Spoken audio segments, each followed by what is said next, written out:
Now for the clouds. Switch the cabin high view back to real-time mode.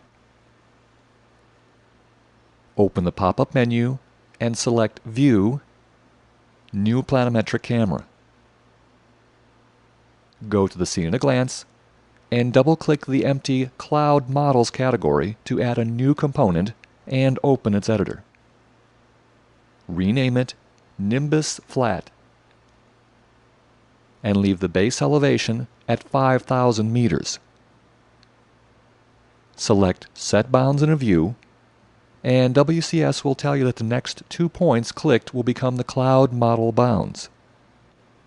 Activate the planimetric view and zoom out a notch. The lake is the green vector here. To minimize render time, we only place clouds where we can see them. Left-click once behind the Lake Sky camera southwest of the lake. Click again to the northeast. The view will refresh with a shaded box representing the cloud model. Save the project and render a Lake Sky preview. The clouds don't quite make it across the sky, so zoom back another notch in the planimetric view.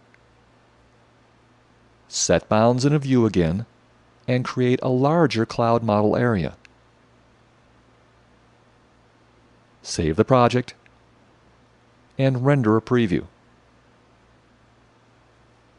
Go to the Aerial Attributes page. Here we can change the cloud presets and preview the cloud pattern. Evolve makes it easy to animate clouds with the click of a mouse.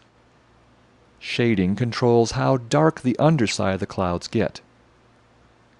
These look a little dark to the south, so let's decrease the shading to 35%. Open another Lake Sky view in place of the planimetric view. Save the project and render a right preview. That makes the clouds look a little less threatening. Think of coverage as clouds per unit area. Decrease it to 50% to get a preview of the effect. The maximum value is 100%. Density controls individual cloud density and size within the texture. Try a value of 500% to see the effect in the preview. Edit the density pattern texture to see what texture is generating the Nimbus cloud look. Profiles control how the parameters are changing vertically in the clouds. Edit Coverage Profile to open its vertical coverage profile. The horizontal axis goes from the bottom of the clouds to the top. The vertical axis value is the amount of the coverage value. 0 is no coverage, and 100 is full coverage, in this case 100%.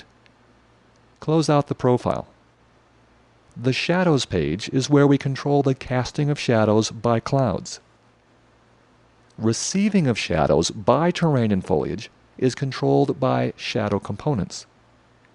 Go to the lower Scene at a Glance and double-click the Shadows category to open its only component. The Receive Shadows page lets you control what shadows the terrain receives. Close the Shadow Editor. New to WCS 6 is the addition of volumetric clouds. These are even easier to add than the non-volumetric ones.